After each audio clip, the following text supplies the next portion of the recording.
নমস্কার, কেমন আছেন আপনারা?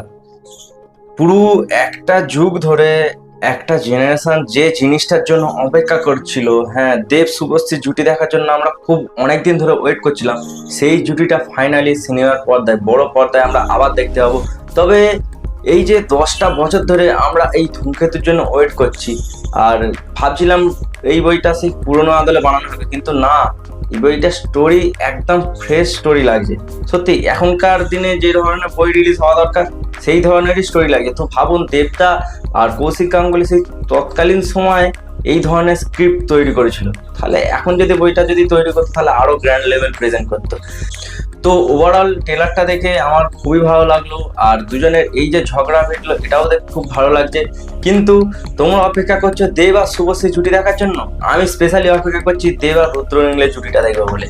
ভাই, ওনাদেরকে আর বড় পর্দাতে আমরা দেখতেই পাই না, রাজনীতির জন্য ওনারা একসাথে কাজ করাও ছেড়ে দিয়েছে, আর এই ধূমকেতুতে আবার ওনাদের একসাথে দেখতে পাবো। তো কৌশিক গাঙ্গুলিকে অসংখ্য ধন্যবাদ যে দেবদা আর রুদ্রনীলদাকে একসাথে আমাদের সিনেমা পর্দায় তুলে ধরার জন্য।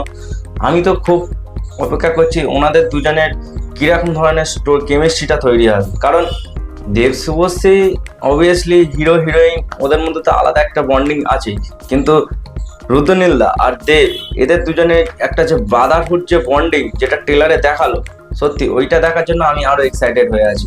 আর এই বইটা ট্রেলারটা দেখে আমার যতটা মনে হচ্ছে স্টোরিটা এরকম হতে পারে, দেবদা বিএসএফ জওয়ান, নর্থ সিকিমের দিকে পোস্টিং পেতে পারে, আর বিয়ের পর শুভশ্রীকে নিয়ে হয়তো ওইদিকে ঘুরতে যাবে, তারপরে কিছু এমন একটা ইনসিডেন্ট ঘটবে যার জন্য দেবদা পিছিয়ে পড়বে আর নিজের ফ্যামিলি থেকে দূরে সরে যাবে, আর দূর থেকে ফ্যামিলিকে সাপোর্ট করবে। এই ধরনের একটা কনসেপ্ট মনে হচ্ছে ট্রেলারটা দেখে যতটা মনে হচ্ছে। আর দেবদার ছদ্মবেশ নিয়ে কিছু কিছু এমন ঘটনা ঘটাবে, সেটাই কৌশিক গাঙ্গুলি তুলে ধরবে যতটা মনে হচ্ছে। আর একটা জিনিস ভালো লাগছে, পরমব্রত তাকে ট্রেলারে খুব ভালোভাবে প্রেজেন্ট করেছে, কারণ ওনার যে রোলটা সেটা একদমই রিভিল করেন।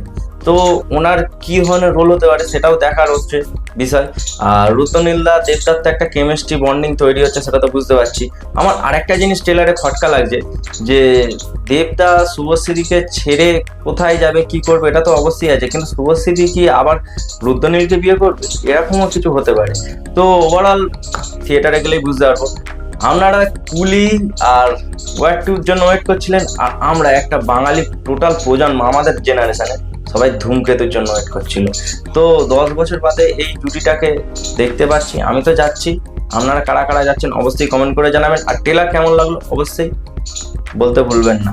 তো ভিডিও ভালো লাগলে একটা লাইক করুন। আর 14 তারিখে প্রথম আমি ধূমকেতু, তারপরে কুলি আর ওয়ার টু দেখবো। তো প্রথমে চ্যানেলে ধূমকেতুর রিভিউ আসবে, তো চ্যানেলটা সাবস্ক্রাইব করতে ভুলবেন না। দেখা হচ্ছে নতুন কোনো ভিডিওতে, চলুন টাটা।